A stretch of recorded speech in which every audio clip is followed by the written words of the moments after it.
Just once, for one day in my life, I would like to feel that I and everyone speaking to me were talking total sense.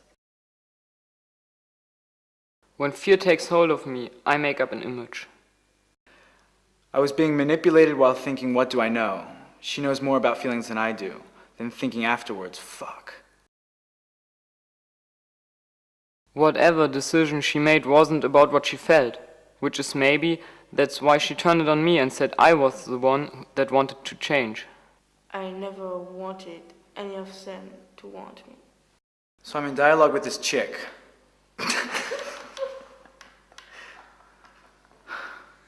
Life is a series of excuses. If I'm going to fall, I'm going to fall hard, and I'm going to fall fast. All previous important decisions were made in response to someone else and what they wanted. The first crisis of age is, what do I want and how much time is there to work that out? I was in a constant position of saying no, which I rather enjoyed, but I don't remember feeling depressed. Looking back, that whole stupid business of his birthday party was a sign of how wrong things were. Then he announced afterwards that he had been depressed most of that time. So what do I know? She came very hard and quickly, and I remember thinking, this has nothing to do with me. Anyway, a state of non-depression still has its roots in depression. Depression amounts to a life governed by a mismatch of acquiescence and control, resulting in going along with things then deciding one doesn't want to.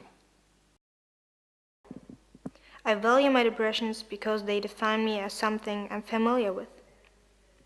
It is a crisis about what one has and does not have, and feeling comfortable with oneself and who one is, and what one has done, and what is left, and how one treats people one is with, and how in that there is space for privacy and intimacy, and a solid core, which I still believe is possible.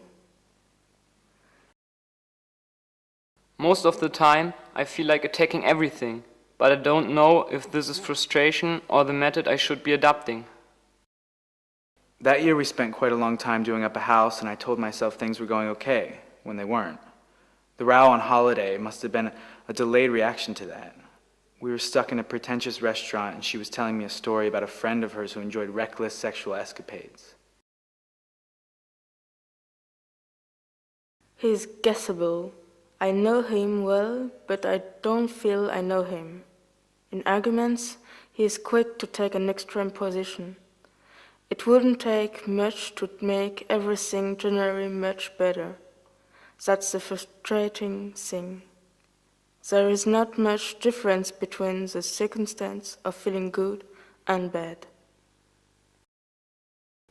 We have moved away from potentially crippling debt, so that's positive, but we snipe more. I worry that our relationship is conditioned by intolerance and withholding. Les nerfs qui commencent à se casser en mille morceaux, genre on est... Ah, je sais pas comment le dire, c'est impossible, c'est tout le temps en train de courir à droite à gauche, tu vas tout le temps travailler, et puis après tu reviens super tard, et après tu mets encore tes affaires partout, tu ranges rien, tu reviens plus tard, et tu repars, et tu fais jamais rien à la maison. If you don't live with someone, life has a sense of anticipation. Remove that, and there's nothing to bring to the table except the mundane and talk of children. Marriage becomes an affiliation. It becomes about money, mortgages, earnings. I'm as loose as a goose. It's an Elvis thing.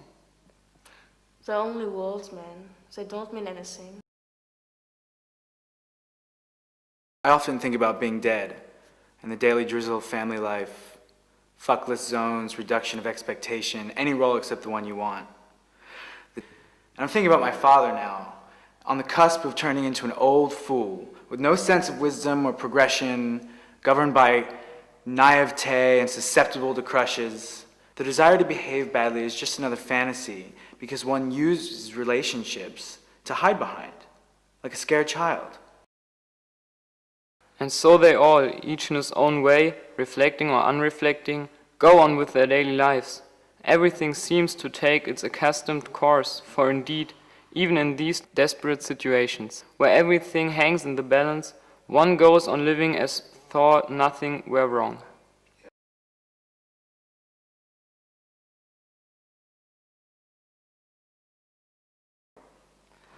At first, sex is like being in America. You think, why can't it always be like this? And then it becomes an afterthought that gets added to the list. It becomes more reserved and less adventurous. It becomes another of those things. It, or its lack, becomes about the difference between two people when previously it had been what drove them together. The day-to-day becomes about forms of suspension, work, tiredness, household drudgery. Days I manage, evenings are harder. I want to find myself deep in something with nowhere out. I would like a feeling of assignation to life, not sitting here calculating how many fucks I've got left. The middle ground is hardly there anymore. Oh, when I think how hot and wet she used to get. I admire Desart for the choreography of his imagination, his lack of illusion, and the way he turned incarceration into liberation. J'admire la chorégraphie de Sade pour son imagination, son manque d'illusion et la façon dont il a tourné l'incarcération en libération. They're in the zone, and they're in the zone. It was fascinating to see how open, engaged, and available he was. Not that it worked out so well for him, but at least he was the sum of his mistakes and enjoyed life.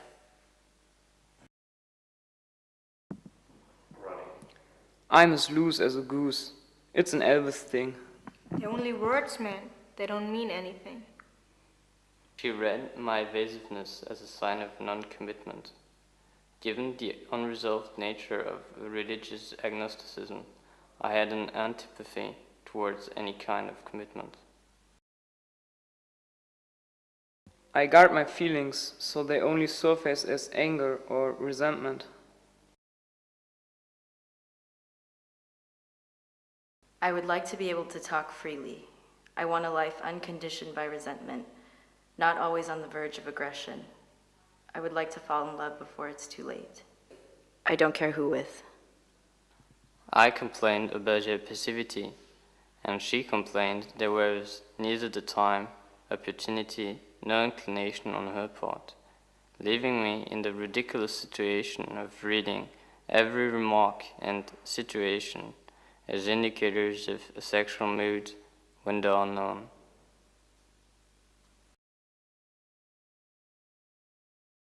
I would like to be able to talk freely. I want a life unconditioned by resentment, not always on the verge of aggression. I would like to fall in love before it's too late. Don't care who with. We're in a holding situation here.